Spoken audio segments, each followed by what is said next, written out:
sliko sem si sposodil od brata rektorja Univerze na Primorskem, ki je malo raziskoval in pred vami vprašanje, kaj imajo skupnega ti veliki evropski voditelji? Če kdo rabi za pomoč kakšno razlag, verjetno vsaj 3-4 poznate, nimajo otrok. Nihče od njih nima otrok. In to so naši skoraj da glavni voditelji. Ne bom izzival, sami razmišljate, kaj imajo po moje 3 glavni slovenski voditelji skupnega. Mogoče boste sami našli med tem, ko bomo razpravljali. Nič takega ni, torej imajo otroke brez skrbi. Tam je pa kaj drugega podobnega. Naša današnja naloga je, potem, ko smo osvojili prvo zlato medaljo, dokazati, da tudi kot ekipa zmoremo in lahko pokažemo, kako se Evropi streže z koši. Kaj je odgovornost? Zakaj ponovno se pogovarjamo o odgovornosti v zdravstvu? Anglosaksonci zelo lahko razložijo, ker za njih je to neka odgovornost, možnost, da se odzovejo. Na neko akcijo sledi reakcija. Danes bomo, glede na to, kakšne cenjene člane mize bomo imeli, bomo govorili o tem, da je odgovornost lahko dolžnost, da je lahko lastnost, da je lahko značilnost posameznega zdravnika, medicinske sestre, da je dobesedna naloga vsakega dela v zdravstvu, da je obveznost, odnos, da je nekaj, kar nas veže osebno, to je osebna odgovornost, ali pa mogoče tudi v pravnem smislu odgovornost. Skratka, odgovornost je bila temelj zdravstvene etike. Toliko za ogrevanje, dali so nam samo 90 minut časa, zato bom nekako povabil člane današnjega omizja, najprej državno sekretarko gospod dr. Ano Medved. Medtem, ko se nam bo pridružila na zasedla mesto, izbrali smo tako, da za omizjem ženske nikoli ne sedijo na koncu, to bodo dame nekje v sredini, zaščitene z moškimi. Gre za državno sekretarko, dobrodošla, doktorica znanosti, ki je v bistvu, ko sem bral njen impresiven CV, ne samo kot zdravnica, ne samo na poti do strokovne direkcije, tudi v akademskih krogih, kratek čas tudi v realnem sektorju in danes druga dama Ministrstva za zdravje.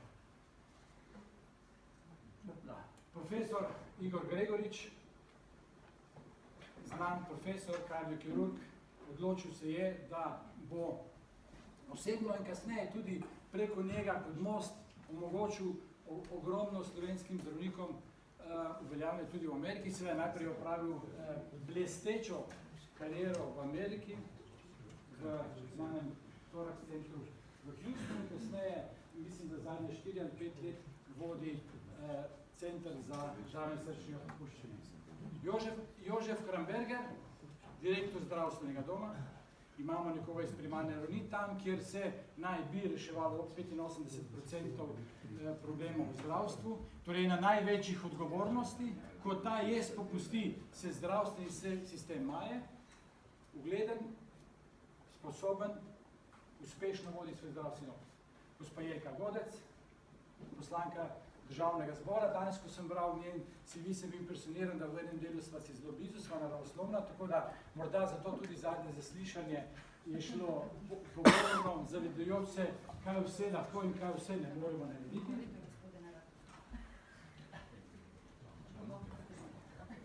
Doktor Dragan Kovačič, imava veliko skupnega, oba sva internista, je tudi sam poleg strokovne poti opravil tudi akademsko pot, uči, predaja svoje znanje, na svoji poti je bil tudi strokovni direktor, oziroma sedaj je namestnik strokovnega direktorja. In lastno odlist, primarni magistr Andrej Šikovec, verjetno vsem poznan, eden trenutno najbolj prodornih ali na udaru zdravnikov v zasebnem sektorju, odprl je zasebno kliniko za zdravljenje ne samo žilnih, tudi drugih bolezni. Skratka, omizje, jaz mislim, da si zaslužijo en aplavz.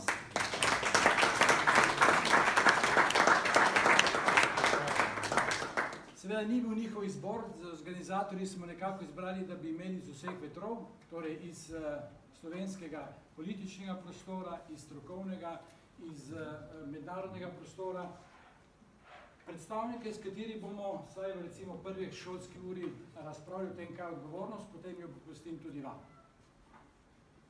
Zakaj odgovornost v zdravstvu, drugače kot odgovornost sicer v življenju, odgovornost v življenju do naše družine, do naših sodržavljanov, do vseh, s katerimi živimo. To bo zavral. Draga, kateri zavral. Miti in legende. Pit bo vam jutri predaval o mitih in legendah odgovornosti, torej odgovornost pogled iz različnih zornih kotov, morda iz zornega kota, kot si lani predaval, zakaj internist, kardiolog, doktor znanosti deluje v Sloveniji, morda kot oče številne velike družine, morda da kot odpeteš v družbeni prostor v Celju, odgovornost v družbi ali odgovornost v zdravstvu, kje je razlika in zakaj je v zdravstvu nekaj posebnega. Svoj. Zdaj si že vsak povedal skoraj v bistvu, no.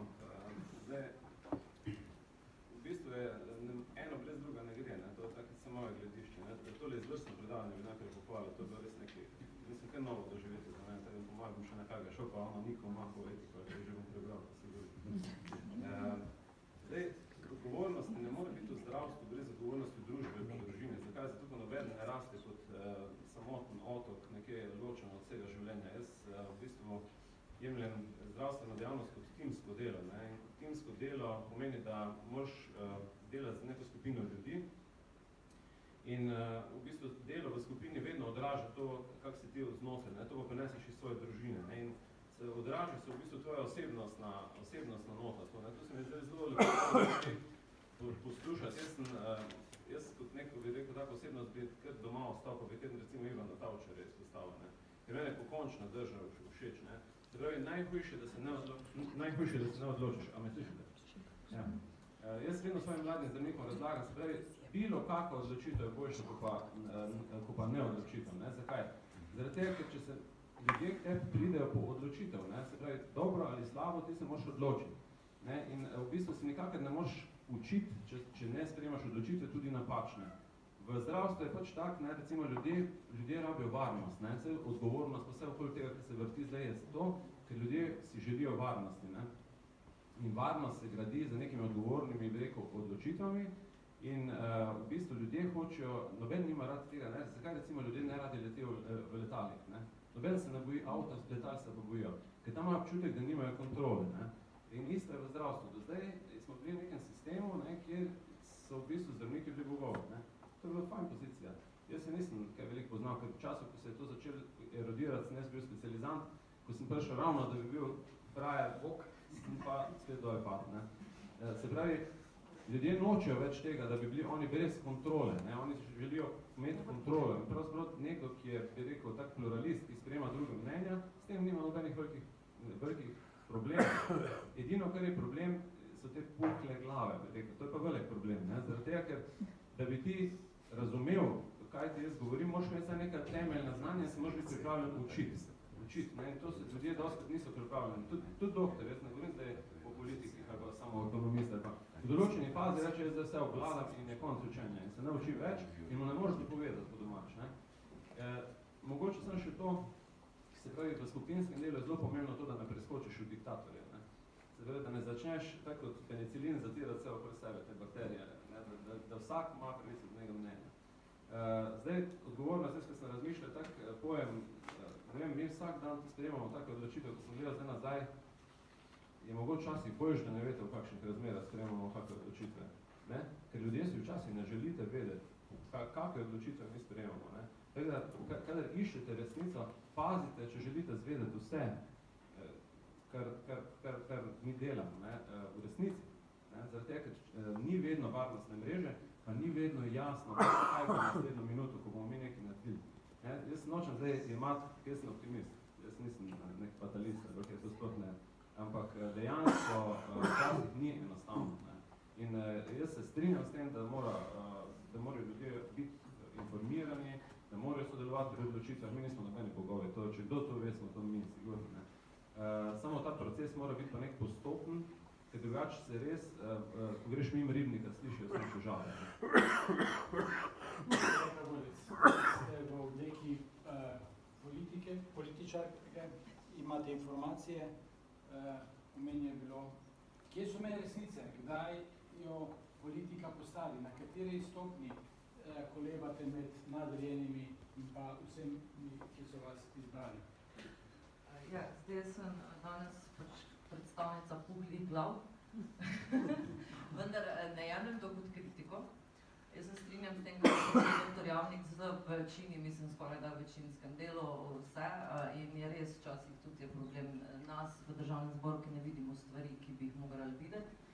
Jaz kot, bom se navezala takoj na odgovor, kot predsednica preiskovalne komisije, ki odkriva korupcijo na področju žilnih opornic, nabave in prodaje žilnih opornic, bom reči, ko sem nekako bila postavljena pred to, ali izberem to ali ne, je bila odgovornost zelo velika, ampak odgovornost do samega sebe najprej. Če po mojem mnenju, če si najprej odgovoren sam do sebe, si postaviš neke moralne vrednote, katerim slediš, to pač zasleduješ celo življenje, potem si lahko odgovoren tudi do sočloveka, do družbe in nasploh. Jaz mislim, torej prvo odgovornost do samega sebe in odločitev ni bila lahka. Odločitev ni bila lahka in tudi potem v samem delu je prihajalo do tega, da sem iskala, torej kje je meja med torej resnica in je zelo težko. Moram reči, da dostikrat, zdaj sem se predtem pogovarjala z eno gospo, ki moram reči, tukaj danes, ker sedi kar nekaj prič, ki sem jih imela na preiskovalni komisiji in je malo odnorjena, Dragan in še nekateri. Ampak ne, moram reči, mogoče pa si izgleda, da sem, no jaz z tega stališča tudi odgovornosti, da sem pred preiskovalno komisijo bila pač neusmiljena in da sem z nekaterimi delala, kot da pač jih smatram kot tiste, ki jih želim spraviti z nebes, torej da niso več bogovi v belem. V bistvu pa je tudi v meni verjelo kar marsikaj, ne, zato ker je bila tudi odgovornost zelo velika, tudi na moji strani ni bilo težko, mislim, ni bilo lahko tudi potem, ko so pričali šle in sem se dostikrat doma vprašala, da sem naredila prav ali ne, ampak iskali smo odgovornost v zdravstvu, v nekem drugem področju, ne, v bistvu v smislu tudi do bolnikov, kot do, bom rekla, odgovornost do odločitev pri nabavah, pri nakupu, ali je tukaj, so ti etične vrednote, ki jih bi moral vsak posameznik zasledovati res tiste, ali so jih zdravniki, ne samo zdravniki, torej zdaj, če pač govorimo o zdravnikih, zasledovali ali ne. Jaz mislim torej še enkrat odgovornost v zdravstvu ali pa vse posod, kjerkoli v družbi, je najprej odgovornost za samega sebe. Ko razčisti sam sabo, potem lahko torej delaš naprej normalno, zasleduješ prave etične vrednote in potem ne prihaja do zadev, ki smo jih tudi na preiskovalni komisiji konec koncev ugotavljali, da nekateri zdravniki enostavno, pravim še enkrat, ne samo zdravniki, ampak danes pač tu večinski del zdravnikov niso sledili po mojem niti svojim moralnim vrednotam in niso bili odgovorni do samega sebe in zato je potem prihajalo tudi do določenih zadev, ki ne bi smele prihajati. Ne bi nadaljevala, tudi bi se zelo rad vrnil na to zgodbo, zato ker se dotika ne samo enega izomizja, ampak se dotika tudi nekaterih, ki vodimo, oziroma tudi nekih zadnjih sklepov, pa bi naredili najprej prvi krok, pa bi se potem na to samo zaslišanje oziroma odkrivanje neodkritega vrnili. Odgovornost, biti direktor nad seboj, v tem primeru župana, primarni nivo, na drugi strani zaposlene, zahtevne zdravnike, medicinske sestre in vse ostale, in na tretji strani, v tretjem delu državljana. Do koga je najbolj odgovoren od teh treh? Ali je dejansko državljan sočlovek v centru zdravstvenega sistema, ali župan tisti, ali ministrica na sekundarni ravni oziroma zaposleni? To je zdaj vprašanje za milijon dolarjev. Ampak jutro o tem predavaš? Ja, jutri o tem predavam. Jutri bom, izbral sem si temo, verjetno, lahko me tudi raztrgati, ni nobenega problema, izbral sem si temo prav okrog direktorja. Namreč, spomnim se, mislim, da bilo 2011, ko si bil še minister in si ti na enem sestanku gospodin Dvoraj na ministrstvu rekel, gospod minister, vseeno mislim, da si lahko, da bi nam lahko direktorjem slovenskih zdravstvenih inštitucij rekel hvala, da smo takšni kot smo. ker pravzaprav mnogi, pa skoraj da vsi, tečemo na nek bolj ali manj etični, še na etični pogon, delamo to, kar kljub temu, da smo predstavljeni v družbi kot tisti, ki se obnašamo, ki nas boste bolj ali manj zmeraj dobili z roko v marmeladi in tako dalje.